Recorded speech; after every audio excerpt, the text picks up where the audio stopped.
looking good. Let's run it back from the top. Al. All right, here we go. Salute to Knicks Nation on this Sunday evening. Another edition of Knicks Weekly presented by Manscaped. Go to manscaped.com. Use our code KFTV for 20% off plus free shipping. The first Knicks Weekly of the 24-25 campaign. And on tonight's show, we got an action-packed show. The Knicks get back on track. We got some new additions to the roster potentially to talk about.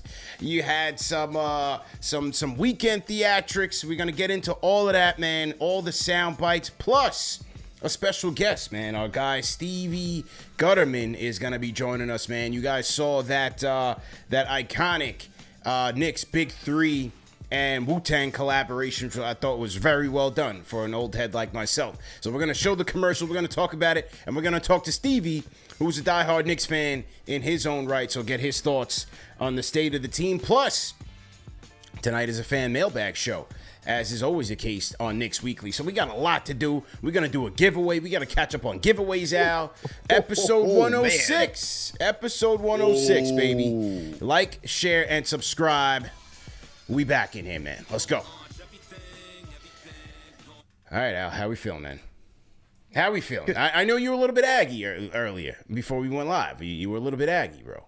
CP, if this wasn't a Knicks show and this was a general New York sports talk show, I may have to go on a rant about my Jets because it is just, you know, man, some say we've hit rock bottom in the past when we've had John Idzik, Geno Smith, Sam Darnold, Zach Wilson. Yeah.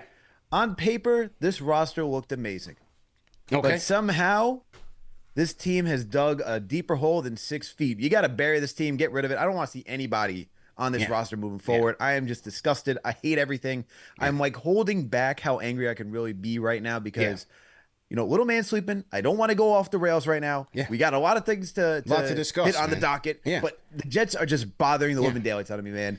This is a family show. Man. I have a lot of things I could say. Well, listen, man. The Jets are going to Jets, but I have some advice for you because on this show we're going to talk about winners and guys who and teams who actually have a chance to win. I'm going to refer you to my guy Jake Asman. Check him out. Friend of the program, KFTV family, does a great job on the Jets. You and Jake handle that because we're not going to talk about the Jets tonight. We're not going to get into the Yankees tonight. I'm not going to get into those guys. We're going to talk about your Giants. Oh, I'm not even going to talk about those bums. Forget about it. We are on the orange and blue skies from this week. 1-on-1 on the campaign. It was a tough night on the opening night. Brandon night wasn't our night, but we bounced back in the nick of time and watched the Pacers. And I thought for a team like the Knicks, with the expectations that they have this year, this was the perfect week. Of polarizing results. A blowout in Boston, you come back and blow out the Pacers. So are they as bad as we saw in Boston? Are they as good as we saw on Friday against the Pacers? Maybe it's somewhere in the middle. Might be somewhere in the middle, man, because I have no idea what to make yet. But I'm happy, man. I'm happy that we got to get revenge on the team that kicked us out of the semis in the Eastern Conference, all right? And one big Tyrese Halliburton who had not 1, 2, 3.0 CB. He put up a donut. All right, goose egg. This guy sucked that night, but you know it was. It's not just because he was bad. He had the help of Wingstop. Mikal Bridges, who decided to ball out, who has looked good since that second half against Boston and was phenomenal against the Pacers, man. But yo, Knicks are 1-1, solid. You're starting to see a little bit of the offensive brilliance that this team could have. It's still not even fully there yet, but we're starting to see how things can just start to move in the right direction. The one thing I will constantly harp on that I did like against the Pacers is that we got to see Bridges and Josh Hart with Deuce McBride in that second lineup. Yeah. And it looked potent, man. It looked extremely potent offensively, defensively. And I think that is something that's going to help unlock this team even more by just staggering the guys because, you know, it's going to be Cat and Brunson dominating the offensive load for the starting unit. You're going to need some help for that second string. So I liked what I saw from Tom Thibodeau's creativity on Friday against the Pacers. Yeah, likewise, man, definitely. And, you know, a lot of the storylines that traveled from the Celtics game to the Pacer game was Mikal Bridges, what's going on, how's the jumper. Second half of the Celtics game, he started to lock in and get into gear, and then the Pacer game is where we really saw, you know, Mikal Bridges be Mikal Bridges and be the guy that this team is going to need for this team to have any type of success. So it was good to see him get off to a good start. It was good to see, you know, him really be aggressive. That's what I was really encouraged by, especially in the Pacer game, man. Like, he was aggressive. He played like a man possessed. Like, he was actually pissed off. You know, he heard the people talking, and I thought he came out right out the gates and just had a good approach. And like you said, the second unit with him and Josh Hart, he was the guy with that second unit. When Payne and McBride and Sims came into the game, first play they ran was an off-ball screen from Mikal Bridges, freed him up going downhill. He puts up the fadeaway jumper, and off you go. So I think that's going to be a trend. I believe that's going to be a trend going forward, is really having Mikal Bridges assert himself with that second unit and be the leader of that group. So we saw some great results from him, man.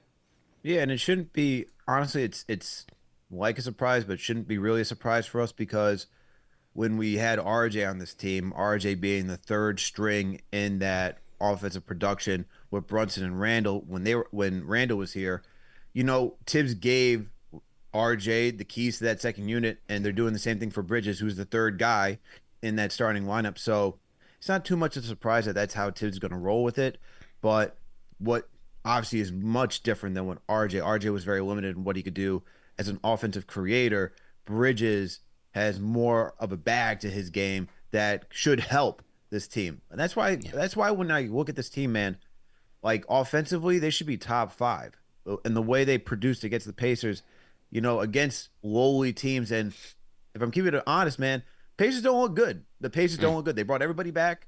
They look disjointed. You know, they lost to the Sixers tonight. They don't look like a team that has made it to the Eastern Conference Finals last year. And so that's why, obviously, you can't make too much of the season through 2 games. But I like what I see from the Knicks. But it's got to be somewhere in the middle, man, because we're not just going to be, you know, just putting up 132 points on a night-to-night basis, right? So, like, I mean, if that's the case, then this offense is truly prolific. They'll be the #1 offense in the league. But it's probably going to come back down to earth a little bit. You know how the season goes. Guys are going to have hot streaks. Guys are going to be cold. It's going to be somewhere in the middle, man. So you need more games. I'm looking somewhere between the 10 to 20 mark to really get a range of where the Knicks stand, not only in the East, but in the league as a whole. Yeah, definitely. So Bridges was the bright spot, the bounce back kind of redemption week for him. Towns, I thought Karl Anthony Towns had himself a bounce back game, especially against the Pacers after the opener night loss against the Celtics, and we got to see Towns really mix it up, man, on both. From different levels of the floor, I would say, levels of the floor. But that jump hook was looking good. You know, the threes is what you're really going to be looking for with Towns. But the jump hook was good, man. You saw him really mixing it up, both inside and out, with this Knicks team, especially against the Pacers. Absolutely. But shout out to my guy, Alex Golden, man. You know, we broke it down during the Game of the Week preview on Thursday, and he came through and said, look, Towns owns Turner. Is not surprised that he did that again in this matchup. And the thing that we get from Cat that we haven't had from centers, even when you think about Mitch, when you had Hart here or anyone previously, is that a prolific game in the post, right? Like, we know Cat, as you mentioned, can shoot the 3, but you're going to see the hooks. You're going to see, you know, just taking his time, working the block, using some spin moves. You're going to see a lot of those different post moves that we haven't really had from a center in quite some time.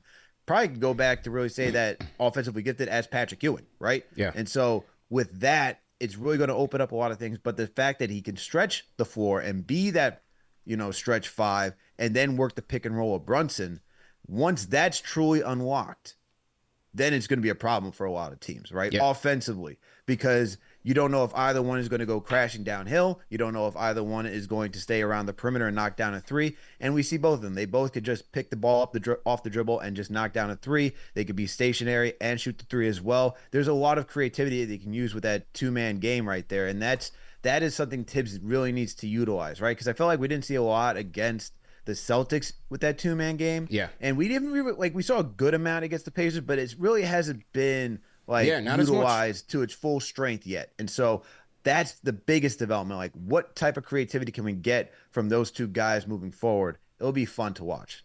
Yeah, definitely, man. 15 boards for Cat. I love that. 21 points, a plus 17. I mean, all 5 starters against the Pacers in the plus column. Hart and Brunson, the roommates, plus 35 and plus 36, respectively, on that night. But again, back to Towns, man. Only 2 of his 11 shot attempts were from 3.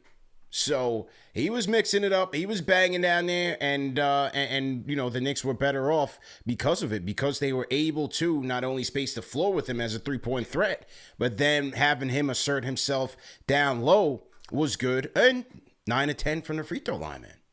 9 of 10 from the free throw line. Thank you. We need some guys who can knock down free points, right? But look, we're gonna need somebody like Cat who can really show that he can work the post, right? Because when you lose Julius, you're going to need somebody who can just help create that inside out, outside in game. And so with Cat, if he can just make it known that I'm going to get mine off the block or whatever, 15 feet and closer around the hoop, like that's the stuff that you're going to need from this team, from him to help this team move forward, because everyone just can't shoot threes, man. Like this team is not designed for everybody just to consistently put up like 63s like the Celtics did, right? You have to have a little bit of variety, and you should have variety. You don't want to be just a one-trick pony. So if you can get this from Cat moving forward, this is where it just gets, that's the added layer to it, right? That's where you start, okay, now we're going to work Cat. Now you're going to have to start collapsing the paint on him. And then what does that do? It opens up guys like Bridges, OG, and Brunson at the top of the key to knock down threes, because you're not just going to look, he's going to get the double teams, because what he did to Turner, teams are not just going to allow easy buckets like that, because if all you could do is just get an entry pass into Cat, and then it's just an easy 2, it's over, man. Over every single day. Yeah. Josh Hart, nice bounce back for Josh Hart as well. 20 points, 8 of 15 from the field, 10 boards for Hart, 3 assists, 1 steal. There was a lot. I found it funny that so many overreacted to the comments when he was put him back on the bench, CP. Yeah, put him back on the bench. That he was lost and all of that, and people really were trying to break that down, and I thought that was more of him being facetious, and he came out and trolling, said man. as much. He knows how to troll. You know, he was trolling there, man. So it's a good bounce back game for him, but even still, just going into that pace of game, just seeing him be more aggressive offensively, I think what was a great sign, and you see why this team needs Josh Hart to be effective. 10 boards in that game, 3 of them on the offensive end. So overall, great showing by Josh. And overall, from the Knicks starting 5, just in that bounce back, from that bounce back loss against the Celtics, again, you saw the possibilities, man. You saw the possibilities of what this team could look like when it's clicking on all cylinders. You absolutely see all the possibilities when it's clicking on all cylinders. But the possibilities for Josh Hart when he's back with that second unit, I mentioned it at the beginning of the show, CP. Like, I liked Hart, Bridges with Deuce coming off the bench, and I know everyone's saying, hey, put Hart back on the bench. I get why y'all say that, because when you watch what he did and how he got into an offensive groove against the Pacers, he thrived with that second unit. But here's the thing, just because a guy starts doesn't mean he can't roll with that second unit and get into a rhythm that way. And that's the creativity that we need to see from Tom Thibodeau. And, you know, that type of stuff, when you start seeing, you know, a coach saying, all right, my guy really thrives when he goes against second units. How do I get him against second units? Instead of just having play the entire first quarter, or just the entire, you know, have all the stars playing like whatever, 7 minutes to start the game, pull them out early. Say, guess what? You're going to come out early. And that's what you see. You see Deuce going early for Josh, and then Josh comes back in, and then Josh gets to run with the second unit and start doing what he does, man. Getting out in transition, being a one-man band, man. Sorry. And then you also see him just grabbing boards and being aggressive, dude. And then it just gets him more confident. And then when he's getting more confidence, you put him back with the starters, he can feel like he's in a rhythm, because now he knows it's like a switch, right? It's like flipping a switch. It's like, oh, this is what I'm supposed to do. Not just, you know, be the connector with the starters, but here's where I really can make my imprint on the game. And so Hart getting those minutes with the second unit, that's going to be key for the long haul, because he's not going to be out of the starting lineup. You need him in the starting lineup. You don't need a guy like Deuce, whose offense would probably be, you know, muted with those starters. So Hart just staggering with the second unit is going to be the most important thing moving forward for this team. Yeah, no question about it, man. Salute to everybody in the chat once again. Hit that thumbs up button for your boys. CP and Alex are back for Knicks Weekly, man. Episode 106. I'm going to get 106. The phone line's up right now. Call us up, 657-383-1509, or you can hit us up on the KFTV Discord. Salute to all of our Fanchise channel members in the chat. If you guys are a Fanchise channel member, leave us a comment in the chat. Let us know that you guys are in here. And most importantly, Al, the giveaways are back for the Fanchise channel. Oh, I got a ton this month to catch up on. But what we're going to do, the first giveaway tonight is going to be a piece of the home opener. You know, we like to give the people a piece of home, and they're going to get the tees. That somebody's going to get the opening night 24-25 tee collector's item. These are the tees that are found on the back of the seats when you get into the garden. So we're going to put that together. A couple of KFTV items. Nice little package to send to you guys. One lucky Fanchise channel member is going to get that by tonight. So make sure that you guys are ready to play. We got Stevie Guttman coming in at 10 o'clock. I'm going to talk about that new commercial and all of that, man. Let's shout out some people in the chat, man. Steven Gomez checking in from 305. We got Miami on Wednesday. Big matchup in the 305. Who else we got? Talento's always in here. Junior Caroma. Salute Junior. Nostalgic Nick in here. Who you want to shout out? We got Mike Rambo in the building. Rambo. You said Steven Gomez, right? Yep. Florida's in here heavy. There we go. Yeah. Let's see. We got Immortal Cuts in here. Shout out to you as well. KG7 Full, you always with us. KG. Yeah, man. Nelly Nell, shout out to you. Josh Smooth is in the building. Smooth. Music, I see you. I can't even, hold on. Aturia B, shout out to you as well. Yeah. Those are some of the people I want to shout out. Thank you for all tuning in, man. Knicks Weekly, 9:30 p.m. You know, some people get the Sunday scaries, but you're all rocking with us before you start the work week. Shout out to all you. There you go, man. Another thing that I did like was the in the rebound against the Pacers was controlling the possessions. That was one of the things I was hoping that if the Knicks would have a chance against the Celtics, they would have to do that. They lost the rebounding battle. They were stumbling and bumbling with the turnovers. They had no chance. In the Pacer game, conversely, they corrected those mistakes. 43-33, they won the rebounding battle by 10. And then this was nice. 16 Pacer turnovers led to 29 Knick points. When you're going up against a high-octane offense like that against the Pacers, you got to find different ways to score. Even though the Knicks can score naturally off their talent, it was good to see with OG and Mikal Bridges forcing turnovers, Josh Hart as well. The defense was so stout, and then turning that into easy points on the other side makes for an easy night. Knicks overall had a 125 offensive rating, and you saw that on Friday night. Absolutely, man. And look, there's so many things about that game. I mean, you talk about controlling the possession against the Pacers, which is very important, considering that, you know, without Mitch, without Isaiah Hartenstein, you're looking for guys to really step up. We know what Josh Hart's going to do. You know, Cat, he's a double-digit rebounder as well, but it's going to be about maintaining possessions, stopping opponents from getting into their offensive sets. So to see that, and the thing is, CP, the Knicks actually got into double digits with the offensive rebounding too. So I liked seeing that from this game, just because, you know, you don't want to lose too much of your offensive boards, especially without Mitch. So to do that, to get the second chance opportunities, huge, critical for this game. But the thing I also liked about this, man, and this is the big thing. It's coming down to just the ball movement of this team. I know we're only seeing 19 assists. It's not going to be anything crazy like what the Pacers had, the 28 assists. But I thought the ball movement is crispy. You know, the Rock, even though they shot 52% of the field, you see a lot of guys who can create for themselves, but it's moving a lot more smoother than it has in the past. And so I like that because it just creates all these mismatches for the defense. It keeps them on their toes. And you see that this team just likes to cut as well. With Bridges and OG on the floor, and even Josh Hart, guys like that, constant movement. I like it, man. I like it. For sure, man. How about the Huckamania, Al? For the Huckamaniacs out there, we got to show them love to Huck Porty Hive. You know, Sims did come in and he did his thing in just 15 minutes, 2 points, 2 boards, +8 on the night. But Huck Porty came in 6 minutes, Al, 2 blocks on the night, a rebound. He got it popping for the team, man. Fans were Porty Hive is ready, excited, man. They're activated, and I'll tell you what makes them even more activated. Yeah, that clip from McBride being mic'd up that night. Let me play it. I'll play it. Thank you. Because we have it. Thank you. Here on KnicksFanTV, number one show for the fans by the fans. Oh. That wasn't it. That was a little preview. It wasn't that one. I mean, we can't show that one just yet until our guest gets here. But hang on. Let me get the McBride clip up here. Hang on 1 second. Salute to everybody in the chat. Once again, hit that thumbs up button for you boys.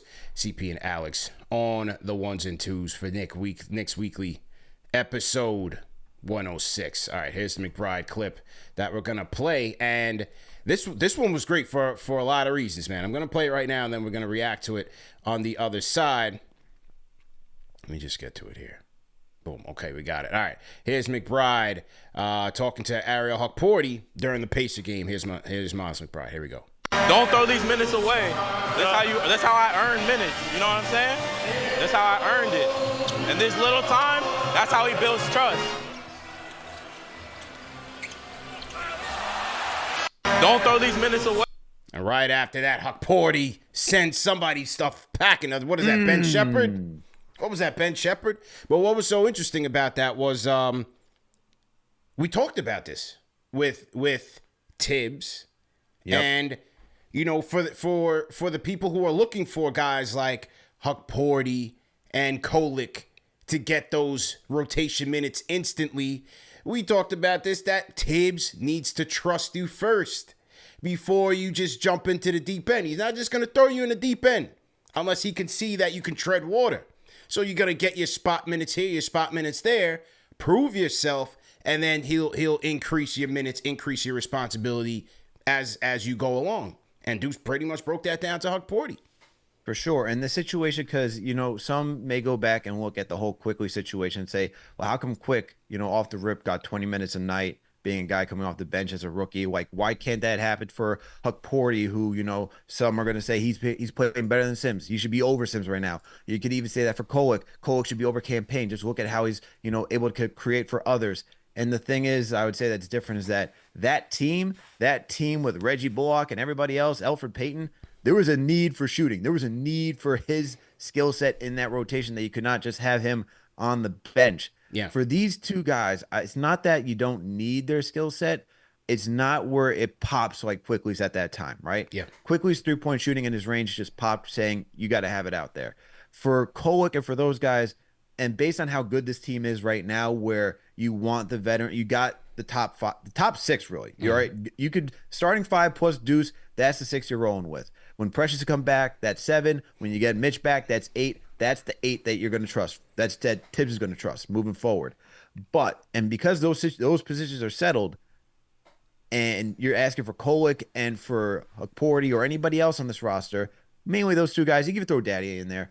Yeah. If you want to see those guys make it, the difference for this, unlike Quick, is that Tibbs is trying to say, I need to see that level of performance, that standard that you should hold yourself to, knowing that you're not going to play less than. So for these guys, they gotta work. But the thing that I love about that video, CP with Deuce and Hukporti, is that the veteran leadership from Deuce to Hukporti, right? To have that real talk with him saying, look, man, this is how I did it. This is where I am right now. And look where I came from.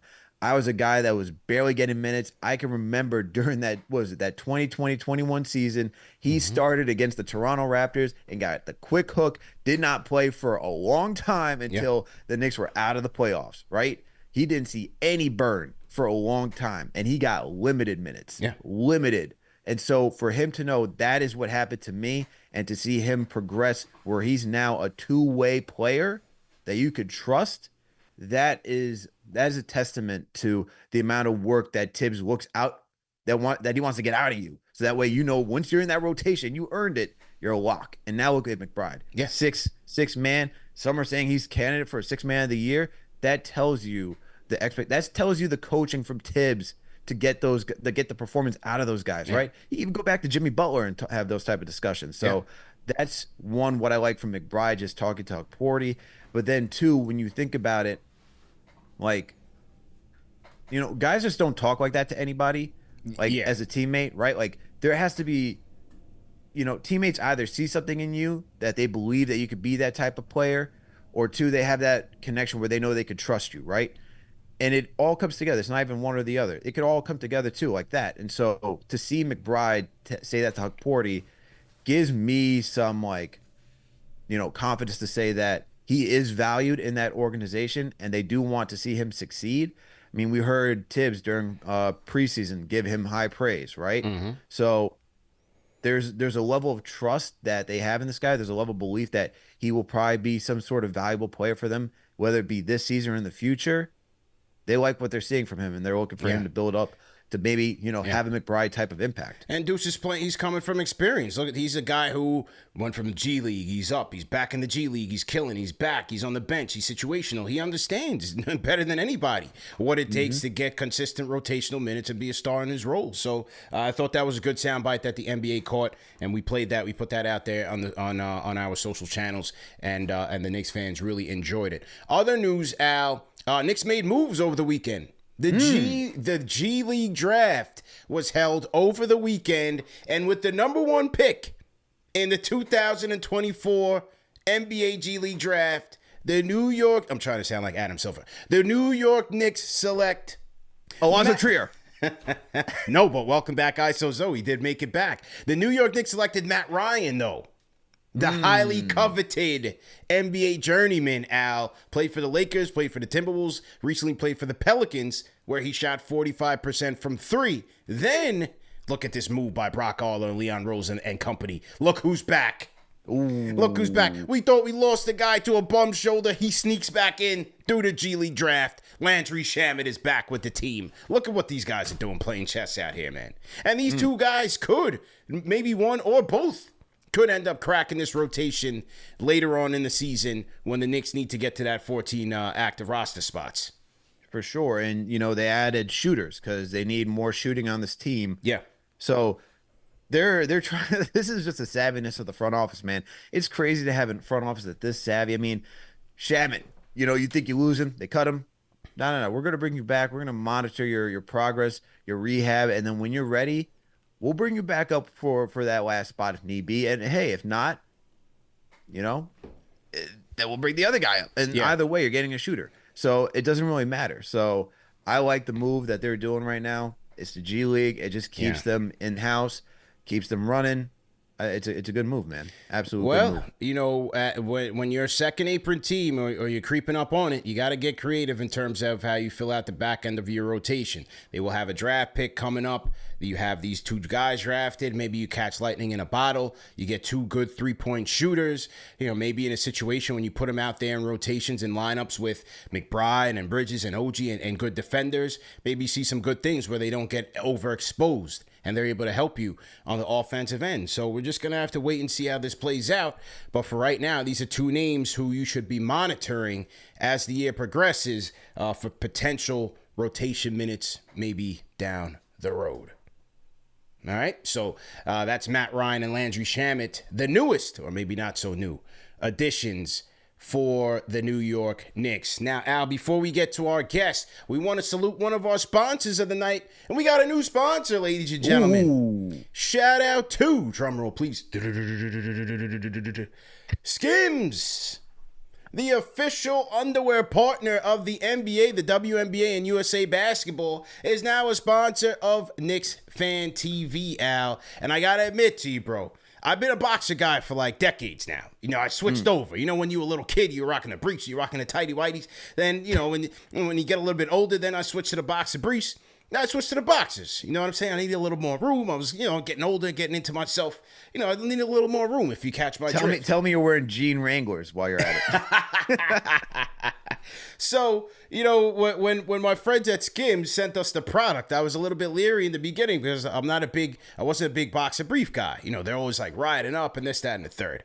But I got to tell you, man, I got a pair of the stretch 5-inch boxer briefs, and I like them. The material's good. It's stretched. You got a lot of room in there. You can work out. You got to ride the bike. You got to do your taekwondo, jiu-jitsu, whatever it is. It's very comfortable, very elastic, great quality, very soft. The lady likes it. She does like it. Yeah, she checked it out. She was liking it. She was definitely checking me out a little extra. You know what I'm saying? Oh, okay. Yeah. Did you get yours in the mail? Most importantly, I did. They are fantastic. Okay. I love them. The missus also likes them. There you go. Let me tell you something, man. Yeah. For all you guys out there, go get a pair of Skims. Yeah. All right. Absolutely, man. Shout out to Skims, man. The official underwear of the NBA, WNBA, and USA Basketball. Go to skims.com and shop SKIMS Men. Let them know that we sent you. So after you place your order, they're going to send you a survey about how did you find out about Skims. You select podcast in the survey and then select our show in the drop-down menu. Select KnicksFanTV in the drop-down menu. Tell them CP and Alex sent you. You know, for this one, we kind of did a testimonial out. That was kind of a testimonial, man. We had to, and shout out to Hugo Daniel. He's like, if he stands up, I'm out. Shout out to Hugo Daniel, man. All right, I'm going to bring our guest in here. Salute to everybody in the chat once again. Hit that thumbs up button for you boys. We're going to bring our guest in here. CP and Alex on the ones and twos. We are cooking. Go get your Skims, ladies and gentlemen. We are in here while we bring our guest in here. Just chopping it up on the state of the New York Knicks, ladies and gentlemen. Chopping it up. All right, I think we have him in here. Stevie, can you hear us? How we doing, guys? There we go. Stevie Guttman in the building, man. Let me get you in here, man. Let me introduce you. Thank you. Actor extraordinaire, diehard Knicks fan, and someone who we saw this weekend, if you guys saw the commercial featuring the Knicks Big Three of Jalen Brunson, Mikal Bridges, and Josh Hart, you would have seen Stevie on this commercial. And Stevie, I'm going to play the commercial here for the people. Wow. We got the commercial here, man. We are a full-fledged operation here at KnicksFanTV. We're going to play the commercial, and then we really want to dive in with you on it, man. So here is the Wu-Tang Knicks collaboration commercial here that debuted over this weekend, and I was loving it. Here we go. Yes, sir. This is our year, right, fellas? Yeah, that's cool. Let me get a French vanilla. You got it, Jalen. Can I get a chocolate deluxe? Mikhail, welcome to New York, buddy. Man, I play for Yeah, that's cute. We know. And you, Mr. Hart? Yeah, let me get the sundae, the honey twirl, tiger style. You serious right now? Wu-Tang style.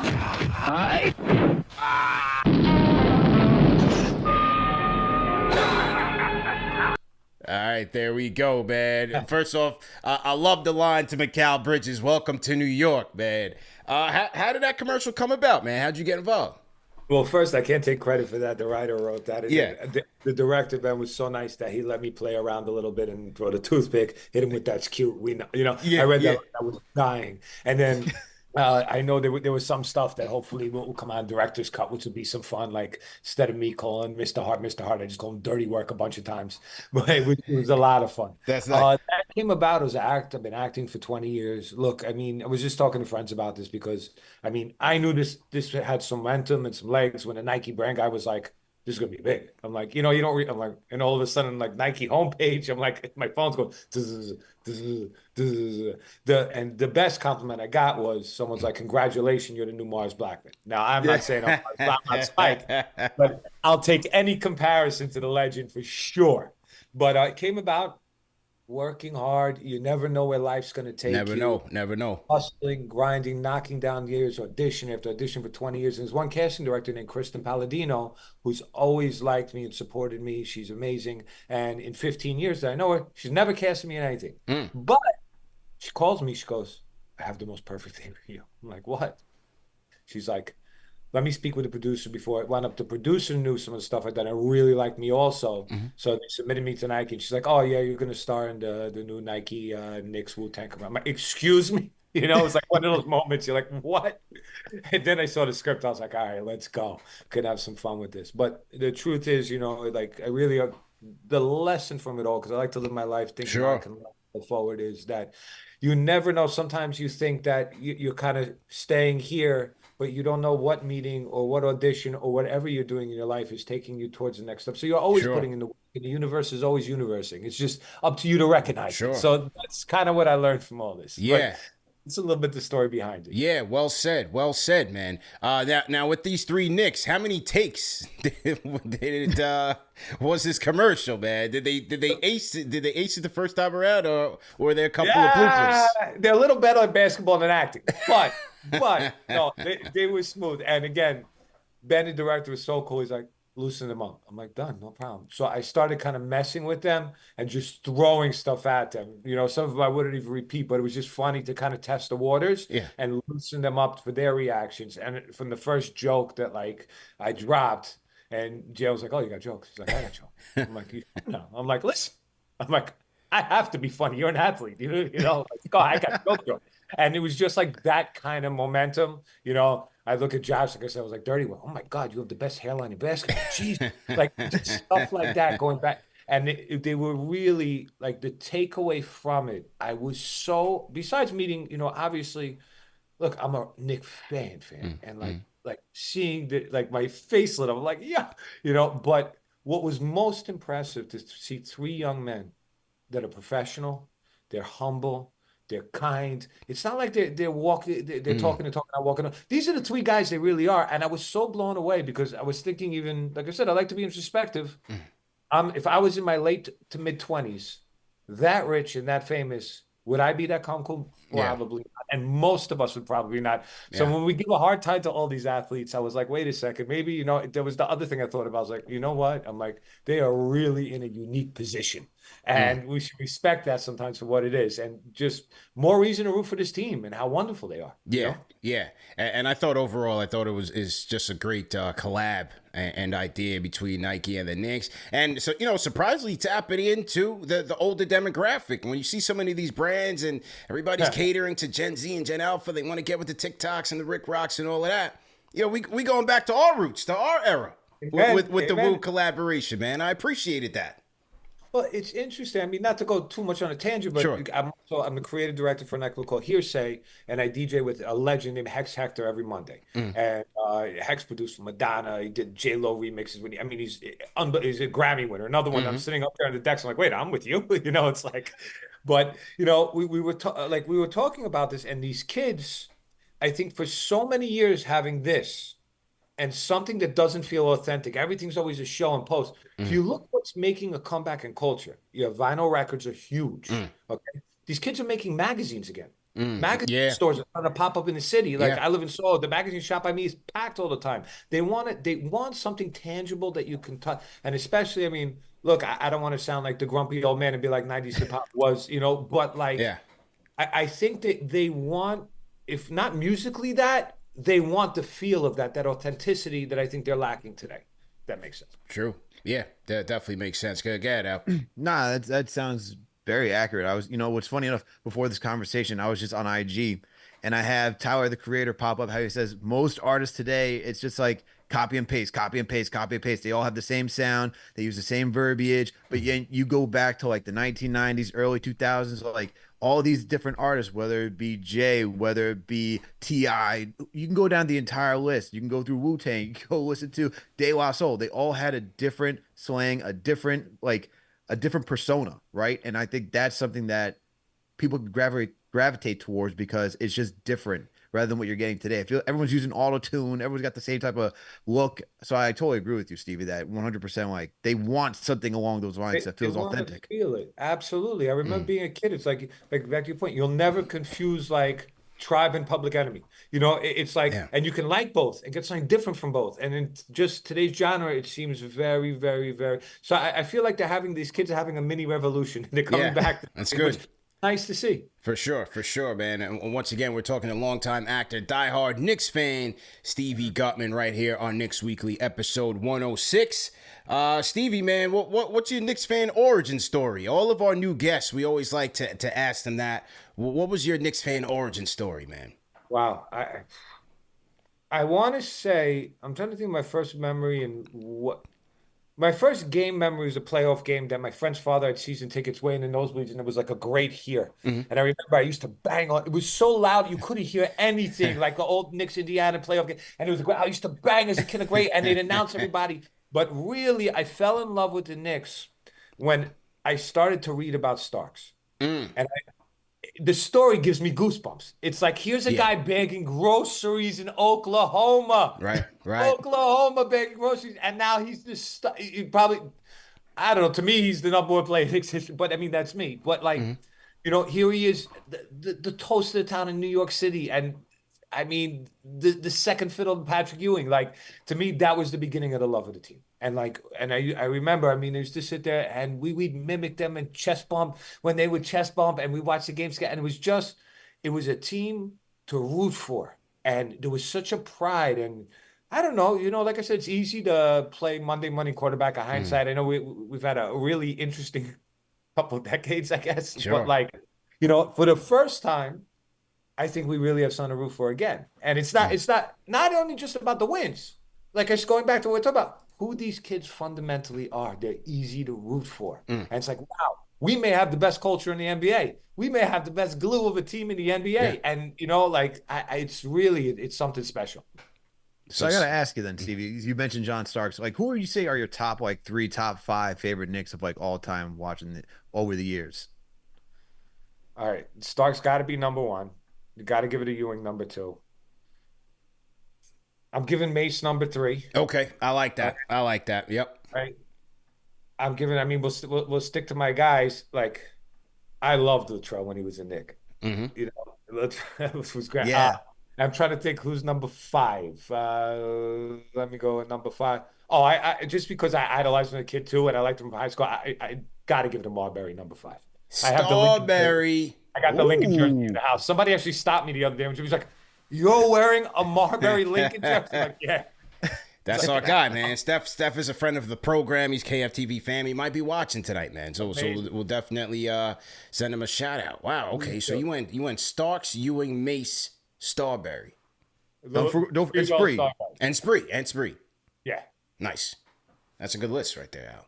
I like the list. I was debating Melo in there, not in there. Yeah. But like, Melo's Melo. Melo's the god. I just think the run had so much turmoil around it. Not enough success. That it just, I wish that it would have felt a little smoother. And I'm not saying it's Melo's fault by any stretch. I'm not in those locker rooms, Yeah. So, but I just, for my feelings of it, probably sheer ability, you got to give it, probably Melo's better, of my childhood and generation. But, just that, those are the best memories. Yeah.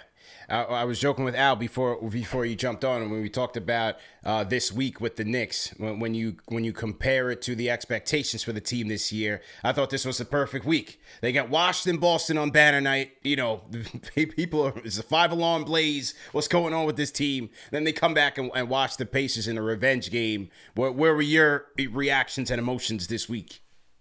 Well, I to be honest, I actually wasn't able to watch the Pacers game because the ice cream truck was in front of the Garden. Yeah. So we were handing T-shirts. Having fun with that. Yeah. But I mean, I just looked at it like, I'm like, wow, can the NBA just give us a few weeks to gel? Like, where's the Nets? Where's Washington? We had to come out the gate like this. So I'm actually not paying too much mind to any of it. I think they need a good 20 games to gel and really get ready. Mitch ain't even there, and when we come back, it's like, I mean, pound for pound, we're good enough to go against anybody. That we all know that. So now, it's a lot of factors that comes into a championship team. And it's just, this has so many reminiscent of the 90s, reminds me of Detroit a little bit, reminds me of so many good teams and just full cohesive teams. I can't wait to see that pick and pop with Cat, Jalen, when that gets going. Like, yeah. So I'm not even stressing this week. Yeah. I just like the Halliburton had 0. 0 for Halliburton, man. Yeah, you see, CP? Stevie is living a healthy life. He's like, you know what? Yeah. I'm going to remove myself of all the drama that Knicks Twitter's doing, everybody else. Yeah. I'm going to wait 20 games before I really come to a conclusion of what's going on over here and where they all stand. Yeah. I'm not that healthy. I'm just old. I've been through it now. I'm like, I'll take this right now. I was thinking about it. I'm like, I don't even, in a weird way, I don't even know what this feels like anymore. Like, we've been waiting a long time, and it's been a rough run for a lot of reasons. And like, I'm just like, wow, it's kind of like when and somebody told me something like this along the way. They're like, you strive for a life of okay. Like, you're going like this through life and nothing's too high, too low. It's like this. If you can kind of be zen and okay. And it's like, and I kind of feel I'll tie it to my own life. When this commercial came out, I didn't wake up in the morning, it's like, it's 20 years of that grind. True. So it's like, wow, somewhere at 4 million on Nike homepage. It was like, all right, cool. I'm excited, of course. But same thing like the team. You just, everyone who's freaking out there, it's okay. It's like, this got it like that. And like, be shocked. I mean, it'll be us and Boston in the Eastern Conference Finals and see what happens. You know, it's like, Let's go. Let's go, man. I'm definitely with it. Once again, we are talking to Stevie Guttman, longtime actor, diehard Knicks fan, and longtime New Yorker, right? Yes, right, sir. Stevie? So I just moved back I was in LA for a little bit, Paris Okay. for a little bit, Miami for a little bit. Right. It was time to come home. And actually, when I came home is when everything started popping off. It was really good. We're at the right time, in the nick of I time. actually got a question for you two. Yeah, sure. I'm trying to find the answer to this. Yeah. Anyone who answers me, I'll name my first kid after you. It's the next question. I don't know why they did this. It's one of those moments. Let's talk. All right, 2009 draft. Now, if I ever meet someone in the front office, this is the first. All I want to know. I don't want to talk any. This is post Steph. Yep. I don't think we have Felton yet. And we go with Jordan Hill over Brandon Jennings. You're telling me Brandon Jennings in D'Antoni's offense, his rookie year, where he was wet all season, would have been unstoppable. Like, who made that decision and why? I'm dying to know the answer. Well, I think Donnie Walsh thought he was going to be the next Amari Stoudemire. So that was, I mean, they were hyping him up like the next big thing. Not only that, you skipped DeMar DeRozan, who's still having a good NBA career, great NBA career. Drew Holiday, Drew Holiday was a 17th pick to the Sixers.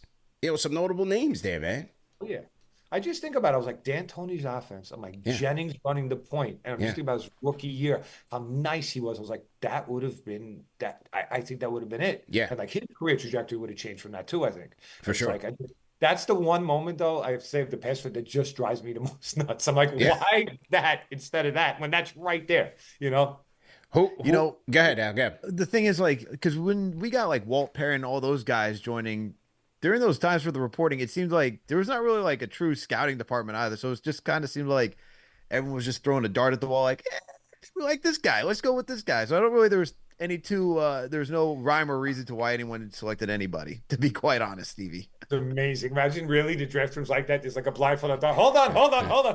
And like, it's all right. CP the Fanchise, Al Chitaro, Stevie Guttman in the building. Salute to everybody in the chat. Like, share, and subscribe wherever you guys are watching, man. YouTube, Facebook, Twitter, X. We are in here on this Sunday evening. If you guys want to call us up 657-383-1509, or you can hit us up on the KFTV Discord. And Stevie mentioned draft, Al. We're going to be giving away some opening night merch to a lucky Fanchise channel member, and I will leave them a hint. It is a draft related question, so you guys better get ready because we're gonna do that giveaway in a few minutes.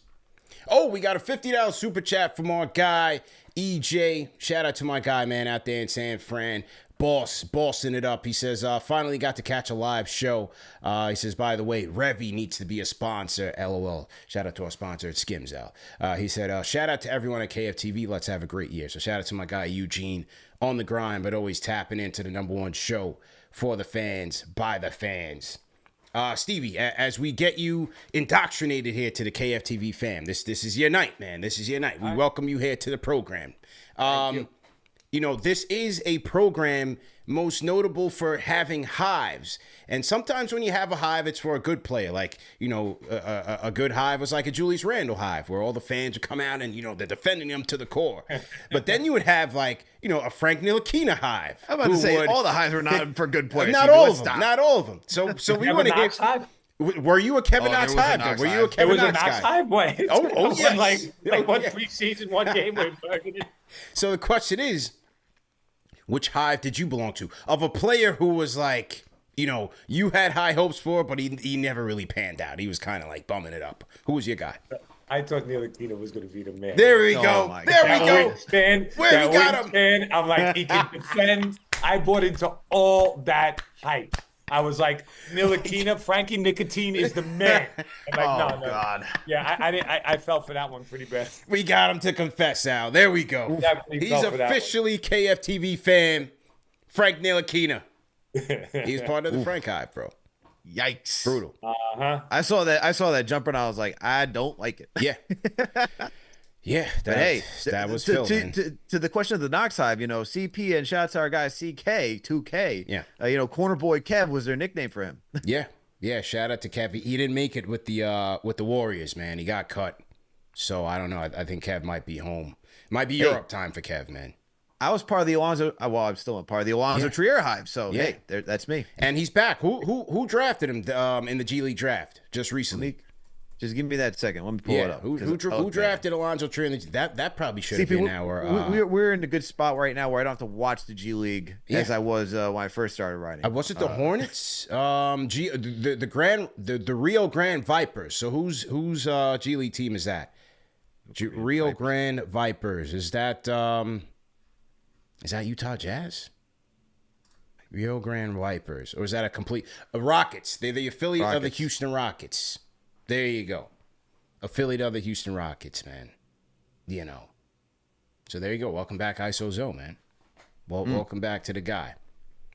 All right, who do we got on the docket this week, Al? We have Cleveland on Monday. You got Miami on Wednesday. And then you have Detroit on Friday. Thank God. Stevie, what do you think, man? What's your record prediction for the week, man?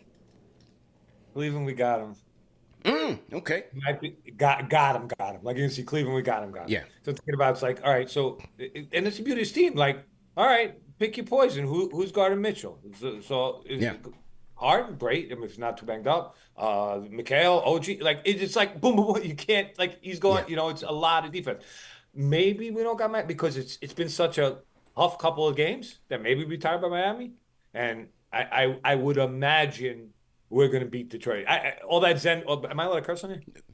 You know, it is a family show here, but you are a guest, man. So go ahead, man. Go ahead. No. I was about to say, it's fine. Yeah. All that Zen stuff I was talking about might go out the window if we lose to Detroit. So that may happen, but at least 2-1 in the next 3. Yeah, why not? I'm with that, man. I'm with that. You know, the Miami ones are always tough, even though they're trying to like find their groove. They always play the Knicks tough, at least defensively. So going down there early, and DNK81 says Josh is out against the Cavs. I think he's questionable. They said he's questionable. He's got an ankle. Yeah, he has an ankle impingement. So I don't think he's been classified as being out. Yeah, Josh Hart is questionable for the Cavs, and Deuce is probable because Josh has a right ankle issue, and then McBride has a left knee hyperextension. So it seems like McBride's going to play. We'll see what happens with Josh Hart, but if you're asking me, CP, I'm going 3-0 on the week. We're sweeping this week. Let's go. I right. like that. I ain't afraid of no Miami, okay? They like to do this thing at the beginning of the season where it's like no one's really playing, they may like try to wake up for the Knicks, but hey, I know we're gonna be down there, but we're gonna ruin some of their vibes down there in Miami. All right. Yeah. Let's do it, man. And we will have the game of the week preview coming up tomorrow. Al, we got game of the week coming up tomorrow? Tuesday. Okay. So game of the week preview will be Tuesday, and tomorrow will be Knicks against the Cleveland Cavaliers. A couple of more things I wanted to do here, man. We did have a fan mailbag portion of the show, and there were a couple of people who submitted questions. Shout out to everybody that did. And one of the questions for us is from Wandering Tumnus on Twitter. It says, how sustainable is the 8-man rotation that Tibbs went with versus Indy? 8-man rotation. He went with McBride, Payne, and Sims off the bench. Stevie, I'll start with you, man. Your thoughts on that bench unit? No Precious Achua right now. What do you think? I think that it is. I've learned now. I've stopped second guessing a lot. They keep proving me wrong, so I shut my mouth now. It's like so I learned. I realized on a while ago, Tim knows a lot more about basketball than I do, and so I'll follow the lead. I think it's risky. Like if Josh does play this early and plays big minutes, like I said, being questionable, I think that's But I mean, I can't argue with the decisions anymore because the decision is what got us here. So I'm just like, all right, let's do this. Let's roll with it. That's fair. Al, what do you think, man? I think it's sustainable. What's going to happen is that when you get nights against the Detroit Pistons, if, we're giving them a beating, you're going to see what happened against the Pacers. You're going to start seeing that the bench gets to come in early around the third, fourth quarter, and then that's it, man. Then you start to preserve those guys. But as we talked about in previous shows over the years, man, is that Tibbs doesn't hold the Riley type practices, right?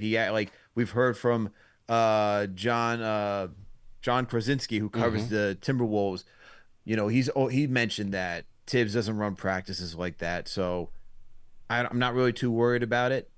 I think they're going to be fine.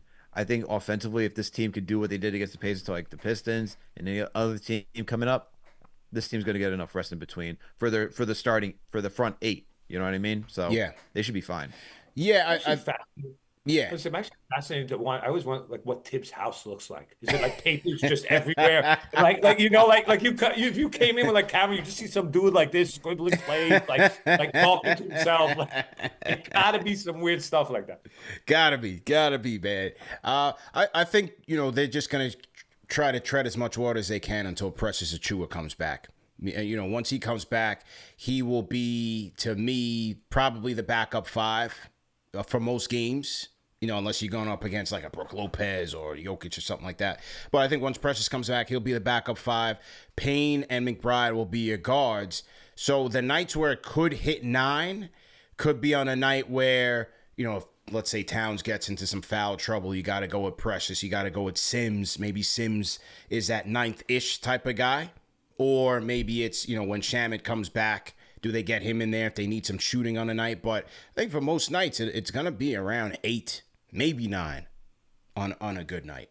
And if they do add that extra guy, it's going to come from the front court for the most part. Definitely going to come from the front court. All right, next question is from, on the Twitter side, this is just a long Twitter name, HKZ and a number. I hope it's not a social security number, but it says, not a lot of Kolek these first 2 games. What do you contribute this to? Now, what do you think, man? Kolek Hive, he's a little antsy, man. Look, man, we've already talked about at the beginning of the show. This guy has to earn his minutes. This team is good right now. They got a starting 8 that they're going to roll with. So Kolek is going to have to prove to Tibbs, earn his trust to break that rotation. I think he can. I think I'm going to say by January, we're going to see more Kolek minutes, man. I just feel like it's going to happen. The campaign is so erratic that you can't trust this guy. And I feel like if you want consistent playmaking, Kolek is going to work his way into the rotation. I'd say around January that we start to see more Kolek. But look, man, he's going to have to prove that whatever that threshold I mentioned earlier in the show, that he will not perform under that. That's what he has to produce for Tibbs in order to trust him. So I think he will get there. The guy's very poised, solid playmaker. I think what needs to happen for him is to be that consistent shooter. And once he can show that in practice, then I think, and even in the limited minutes at the end of games, then I think he'll start to crack the rotation. Yeah, I'm with you, man. Al, TM says, check your Slack.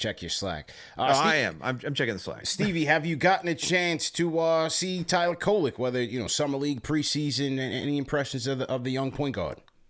Kid can play. I watched him a little bit. Kid can play, but I agree with the point. Listen, this is Tibbs. You're not coming on this team as a rookie. Look at McBride. You're not. That's right. I was just watching a clip. McBride was talking to, why am I blanking right now? Porty. Yeah, we played it. We played it earlier. Oh, you played it earlier. He's like, this is your time. You earn your minutes. This is, by the way, but this goes back to the first, what I love about the culture of this team. And it's really, he'll get his time. This kid can play. He can definitely play. Yeah. I mean, I have to believe he's the reason we didn't bring Rockets over. We didn't bring the Rockets, speaking of, like unintended. But it's so he'll get a shine. Yeah. Just take It's going to take time. I'm with you guys. It's going to take time, and they're just going to have to let it marinate a little bit. Right now, this is campaign show to run in that second unit as the point guard. So it just is what it is. All right, one more on the Twitter side goes for DNova29. He says, so far, how do you rate our offense? Has the spacing with Cat on the floor been a significant improvement from last year? Al, only 2 games in, but your thoughts so far on the spacing offense? I think it's still even too early to really answer that question because I didn't think the spacing was there against Boston. And then, look, man, the Pacers' defense is horrific. It's not even existent. Different team defense. It's like it's a night and day. I can't even answer that question. I think it will be good, but we truly got like one of the best defenses to start off the season, and then one of the worst defenses game 2. So it's like I don't even know what the middle looks like for spacing because the Knicks did everything they wanted against Indy, and then we're limited to like really going. Work in the paint against the Celtics. So couldn't get much going. I think it will work out, but we're just gonna need more time to see. Yeah, for sure. Stevie, your thoughts on the potential with the Towns addition compared to how things were with, Mitch or even Hartenstein last year? Sure, I think the potential is amazing just because the kid can shoot, the kid can play. Towns is an elite player. Don't let it twist it. All the Twitter talk and all this that he's not hard. He's not there. The kid can play. And I like I said, I only watched 1 or 2, so I have zero comment on spacing. But I will say again, the spacing behind that Halliburton donut was huge. Bro, I hope he watches this show. I really. Brunson, Hart, and all those guys, they did play for Team USA. So, if they could be sending clips. Wouldn't be surprised. Yeah. For sure, man. Look, it's only been 2 games. You can't glean too much off of it. Like you said, Alan, against the Celtics, they weren't giving the Knicks much of an inch, but the Knicks were still able to muster up offense. It was just on the defensive side where they got the doors blown off. But against the Pacers, you saw mixed looks. When Towns is popping out on those pick and pops and he's spacing out to the top of the key, that's a different look. You weren't seeing Mitchell Robinson doing that last year, or even Isaiah Hartenstein to a certain extent. Then there were certain situations where Towns is rolling all the way to the basket, or he's playing more down low or near the dunker spot where he can get a high efficiency shot. So they're able to show different looks. Just like you said, Al, you want to see more of that pick and roll scenarios, pick and roll potential between Brunson and Towns, because I truly believe that that can be very, very prolific. Here's CP. I'll give you this. Here we go. Through the few games we have, for some teams they played 3, at minimum teams have played 2 games. The Knicks right now are 4th in the NBA when it comes to an offensive rating with 123.4. Number 1 right now is the Boston Celtics. 2 is the Golden State Warriors. 3 is the Cleveland Cavaliers. Number 5 is actually the Los Angeles Lakers. JJ Redick has them working. Lakers, bro. Did you see LeBron last night? Yeah, man. Bro, LeBron Lakers went are crazy different last than night, what man. the season's past. Yeah, JJ Redick, they got them a well-oiled machine right now. All right, final question goes to, on the YouTube side, Fanchise channel members. Shout out to Remakes Music. And their question is, with all the additions to the roster, do you think Brunson's average will stay at the same level, and does he have a shot at MVP? Stevie, what do you think? Can Brunson get the MVP this year? That's a good question. You know something? I'm gonna go with he has a real shot at MVP. I mean, if he plays the level he can play with the pieces they have around him, I mean, it's just. I mean, he has so many great guys that just don't need to hold the rock that he can and like I said, a pick and pop and pick and roll with Cat is going to be unstoppable. Yeah. So if it gels, maybe it's going to take to next year, just because it's going to take them time to gel as a team. I'll go with most likely. I mean, we were talking to hypotheticals. Most likely not this year. I'm going with definitely next year. He gets his MVP. Finished 5th last year, Al. 28.7 points per game. What do you think? Can he legitimately get the MVP? It's so tough to think about if Brunson could get the MVP, because the reason he was in that conversation is because offensively, he was carrying the Knicks last season to average 28 points. The assists that he was getting to, I think it was around 7-8 assists that he was doing last year. Like, all of that, threw him into the MVP consideration, because there's no Julius, you lose Mitch. There's so many injuries that came through the Knicks way that when you watch that team on a night-to-night basis, you needed Jalen Brunson to stay afloat. And not only did they stay afloat, they got to 50 wins, all right? They were second in the East last year. Yeah. That's how great he was. But to Stevie's point, I think with all the help that he has this season, I think it's actually going to mute those chances a little bit to be the MVP this season, because let's just use the Pacers as the example, right? 5 guys scored double digits in that starting unit. 4 of those 5 guys got 20-plus points. So it can be evenly distributed throughout the entire starting 5 offensively. And I think that may hurt his chances. The thing that, unfortunately for national media and all these people who vote, like they're only going to look at the numbers. They're not going to be able to watch every single game and see the impact that he'll have on the floor. So I think his numbers are going to take a drop a little bit. And because you have Cat, Bridges, and everybody else chipping in, I don't think that's going to happen. Yeah. But I'll go with Stevie. I think next year, if he can, when the chemistry is all together and you see the offense could take even another leap, then they're going to start looking at those numbers like Luka type numbers and be like, oh, this guy's something. I think the supporting cast is going to hurt him, just like Tatum's supporting cast hurt him. You know, typically the MVP, they're just going to have a lot more responsibility, and it'll show in the numbers, like Jokic, like Embiid. You know, you look at the past winners, Giannis on the back-to-back wins. You know, Harden in 2017, he did have CP3 on that team. That was a very good team, very deep and very balanced. But, you know, Harden still averaged 30 and 8. Harden's scoring was like different. It was ridiculous. No one has ever seen a guy score like that. Yeah. Like the way he was coming down the court, slow, like moving at his own pace. His shoot is just, I don't think I've ever seen anything like that. Like you know, when Westbrook won it, I mean, he played with nobody on that team. Bro, he was a triple-double machine. He had to do everything. So I think for me, the hope is not to have Jalen Brunson have to do everything. Just be there for them, close when they need you to, and generate consistent offense. But I like to see his assists go up. Because now you have the weapons, more weapons. You have your floor spacing big, Karl Anthony Towns that you can play off of now.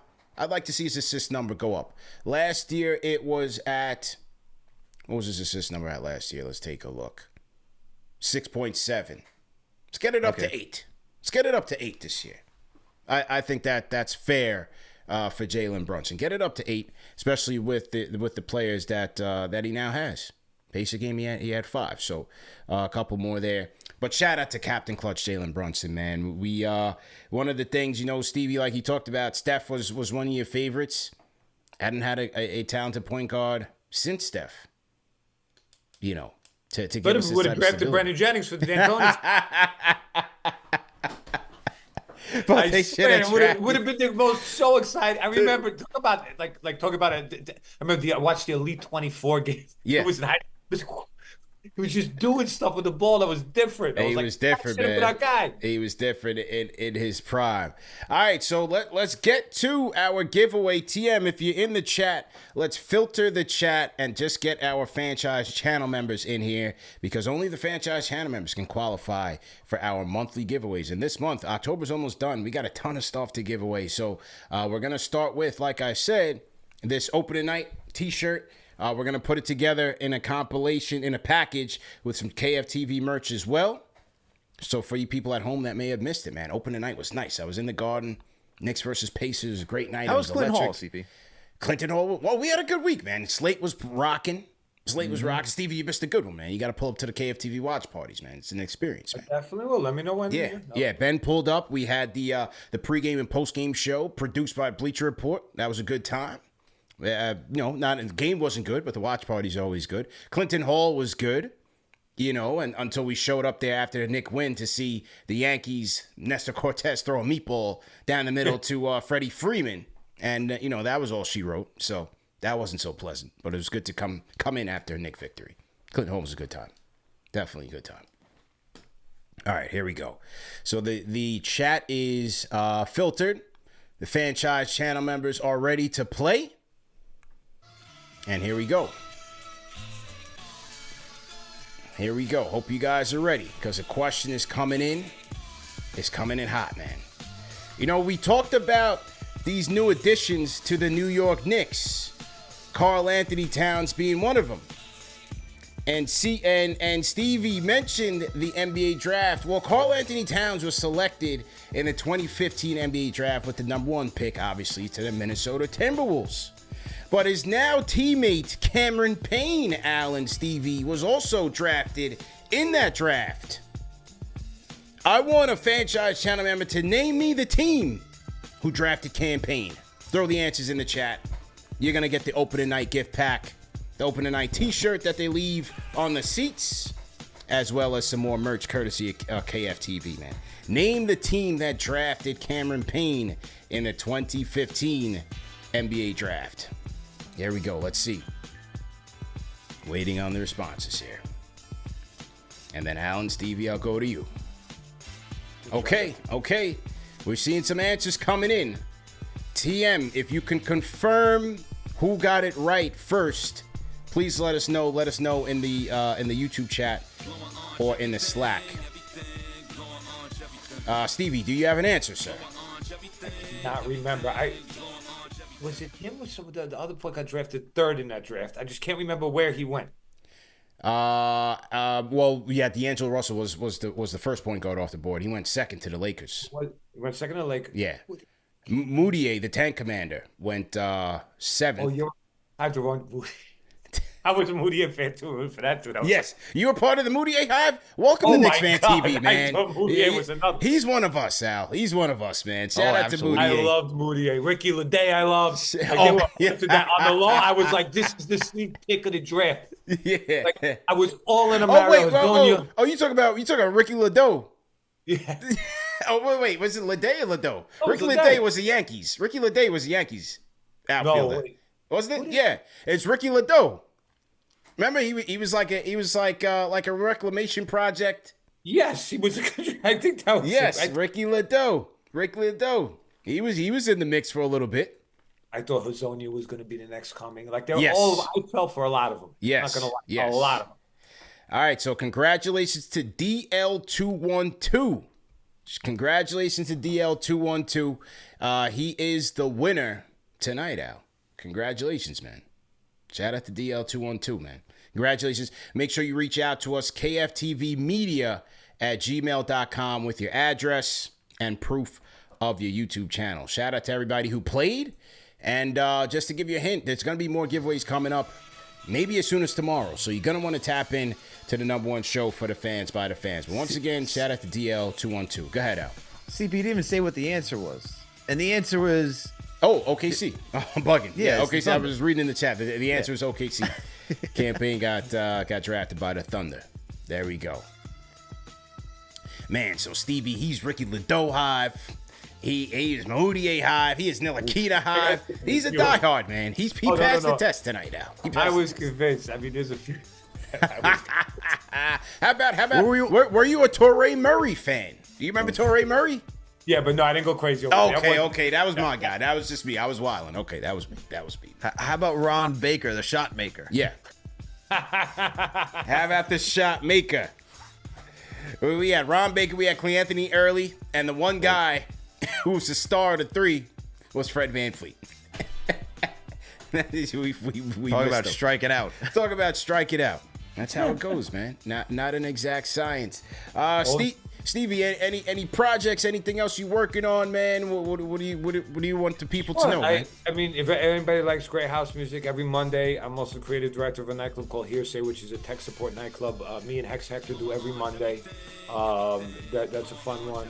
I have a residency in Las Vegas at the Wynn. I'm a Wynn resident DJ, so I'm out there for Halloween, F1, and New Year's DJing. I'm going to shoot a movie with a very talented director named Claudio Belante and Armand DeSante called Don Q. That's going to be coming up. You can check out the Instagram, Stevie Guttman, which is my name. Say hello. And that's about it. That's it, man. That is it. And we will be back tomorrow for Knicks versus Cavs post-game live. We may be on for lunchtime live, so make sure you tap into that. We got to do a tribute to Clark Kent, man. We lost another fellow Knicks fan and just a staple in New York, staple to hip hop. That was Clark Kent, and someone who was on our list, man, on my list that I wanted to bring on this show, never got the opportunity to, man. So rest in peace to Clark Kent.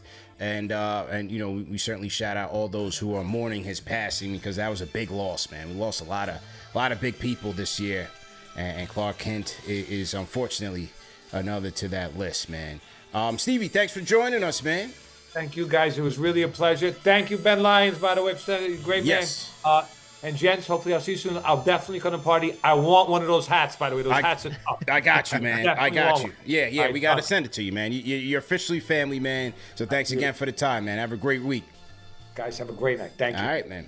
Have a good one, Stevie. All right, cheers. All right, man. That was Stevie, our guy, Stevie Guttman, in the building. Shout out to him, man. Shout out to him, and shout out to that commercial. I love that commercial, man. I'm a Wu-Tang fan. That just says they didn't forget about us old heads, man. You know? I am like now watching for the drop. Yeah. I usually don't go to the sneaker app that often. Yeah. If at all. Yeah. But for this one, I got the date circled. November 9th, people. Yeah. You want to get a pair of those shoes. For sure. I think I missed the drop, the Mitchell & Ness, the Mellow drop, the Mellow jersey. I think I missed it. I got to check. I got to see if I can tap into that, man, and go get that, man. Yeah. But all in all, man, great week out. Great job by the team. And we moving and grooving. Getting ready, man. Remember to support our sponsors. Support our presenting sponsor of the night, man. Manscaped. Go to manscaped.com. Use our code KFTV for 20% off plus free shipping. No testimonials. And once again, support our new sponsor at SKIMS, Al. Support us at SKIMS, the official underwear sponsor of the NBA, WNBA, and Team USA basketball. And KnicksFanTV. Shout out to SKIMS, you know, Kim K and them and the research and development team. Don't worry, people. CP is not going to be modeling Skims for you. No. I let the Spider and SGA and those guys handle that. They can handle that one. All I can tell you is they're quality. They are quality briefs. And go get the stretch joint. When you go to Skims and you go buy, they're going to send you a survey of how you found out about them. Click on the podcast, click on podcast option, and click on KnicksFanTV as the option, man. Anyway, Al, are you going to be watching Knicks or Yankees tomorrow? What are you going to be doing tomorrow? Knicks, bro. I'm going to have Knicks on the big screen, Yankees on the little screen because, you know, they let me down a little bit, man. They're not, first of all, Knicks are worthy of the big screen. That's just how I roll, but they were up 2-0. Maybe I would make an exception. Game one, man. Game one really pissed me off, man. They had a good chance, bro. They had it. You can't blow a cold game. That is your guy. And I'm sorry, did anybody see, maybe I overreacted to this, when I saw Nestor Cortez walking out of the bullpen like this when was the last time he played? Hadn't played in months. You know, I'm watching this guy. This guy's lollygagging out the bullpen. I said, we're about to lose. We just the number CP, though. The number CP. We just don't have the guys, man.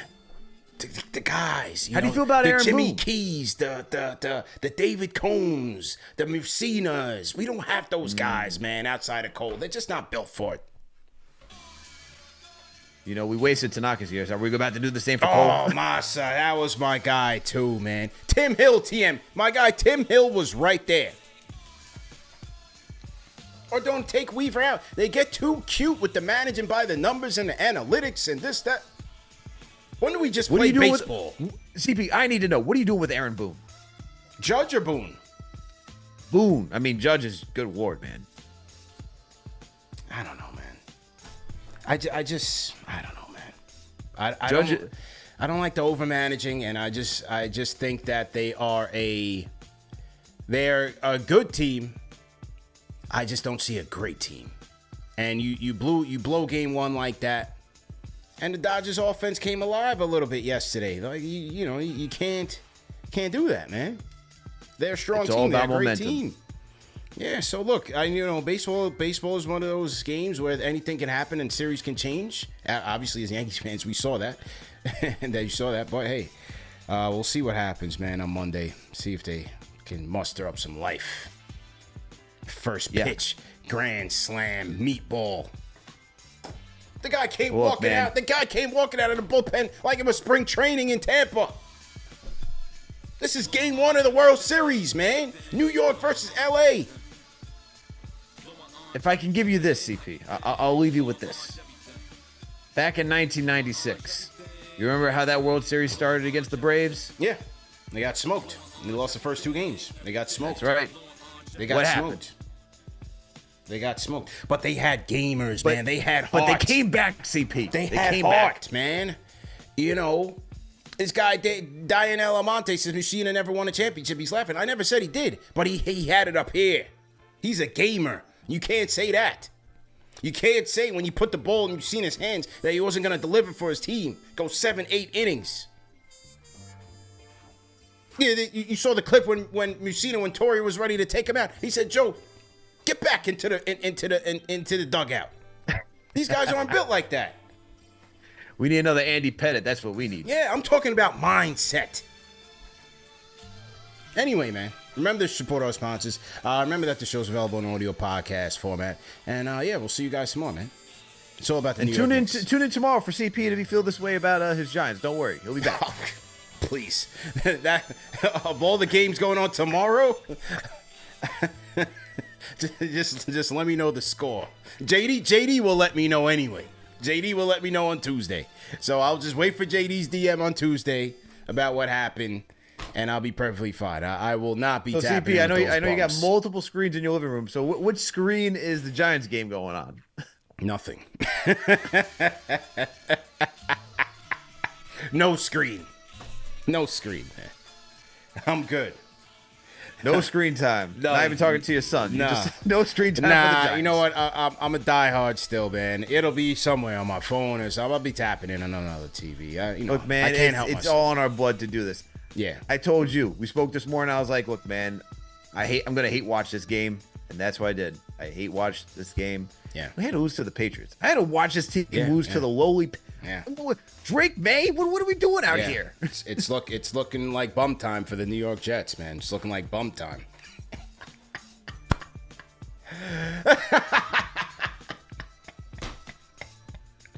You guys just can't. You just can't get out of your own way, man. Bro, we cannot. Can we get Woody Johnson? Woody, sell the team, bro. Just sell the team. Oh, sell the man. team. It is so. We have Aaron Rodgers. We traded for Devontae Adams. We got Garrett Wilson. We got Breece Hall. Bummy. You know, Bummy. Good God. Oh, Breece is going to be the best running back in the NBA.